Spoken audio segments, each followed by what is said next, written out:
ನಮ್ಮ ಮೆದುಳಿನಲ್ಲಿ ಸುಮಾರು 100 ಬಿಲಿಯನ್ ನ್ಯೂರಾನ್ಸ್ಗಳು ಇವೆ. ಇದು ನಕ್ಷತ್ರಗಳಷ್ಟು ದೊಡ್ಡ ಸಂಖ್ಯೆಯಾಗಿದೆ.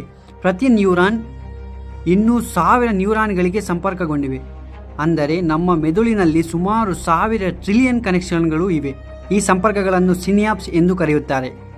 ಇಲ್ಲಿ ವಿದ್ಯುತ್ ರಾಸಾಯನಿಕ ಸಿಗ್ನಲ್ಗಳು ಒಂದು ನ್ಯೂರಾನ್ನಿಂದ ಮತ್ತೊಂದು ನ್ಯೂರಾನ್ಗೆ ಸಾಗುತ್ತವೆ. ಮೆದುಳಿನ ಶಕ್ತಿ ನಿಮಗೆ ಗೊತ್ತೇ? ನಾವು ಮಲಗಿರುವಾಗಲೂ ನಮ್ಮ ಮೆದುಳು 10 ರಿಂದ 23 ವಾಟ್ಗಳಷ್ಟು ವಿದ್ಯುತ್ ಶಕ್ತಿಯನ್ನು ಉತ್ಪಾದಿಸುತ್ತದೆ. ಅಂದರೆ ನಮ್ಮ ಮನೆಯಲ್ಲಿ ಒಂದು ಚಿಕ್ಕ ಬಲ್ಬ್ ಹಚ್ಚುವ ಶಕ್ತಿ ನಮ್ಮ ಮೆದುಳಿನಿಂದ ಬರುತ್ತದೆ. ಮೆದುಳಿನ 2 ಭಾಗಗಳು. ನಮ್ಮ ಮೆದುಳು 2 ಭಾಗಗಳಾಗಿ ವಿಭಜಿತವಾಗಿದೆ.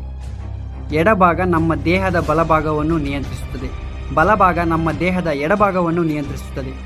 ನರವ್ಯವಸ್ಥೆ ಒಂದು ಉದಾಹರಣೆ ನೋಡಿ. ನಾವು ಬಿಸಿ ವಸ್ತುವಿಗೆ ಕೈ ಹಾಕಿದರೆ ಆ ನೋವಿನ ಸಂದೇಶ ಮೊದಲು ಸ್ಪೈನಲ್ ಕಾರ್ಡ್ ಮತ್ತು ಮೆದುಳಿಗೆ ಹೋಗುತ್ತದೆ. ಮೆದುಳು ತಕ್ಷಣ ನಿರ್ಧಾರ ತೆಗೆದು ಮತ್ತೆ ನಮ್ಮ ಕೈಗೆ ಸೂಚನೆ ಕಳಿಸುತ್ತದೆ.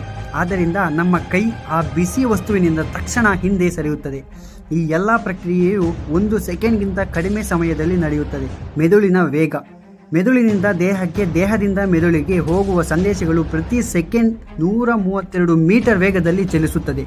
ಮೆದುಳಿನ ವೇಗ. ಮೆದುಳಿನಿಂದ ದೇಹಕ್ಕೆ, ದೇಹದಿಂದ ಮೆದುಳಿಗೆ ಹೋಗುವ ಸಂದೇಶಗಳು ಪ್ರತಿ ಸೆಕೆಂಡ್ಗೆ 132 ಮೀಟರ್ ವೇಗದಲ್ಲಿ ಚಲಿಸುತ್ತವೆ. ಅದು ಎಷ್ಟು ವೇಗವಾಗಿರಬಹುದು ಎಂದು ಕಲ್ಪಿಸಿಕೊಳ್ಳಿ.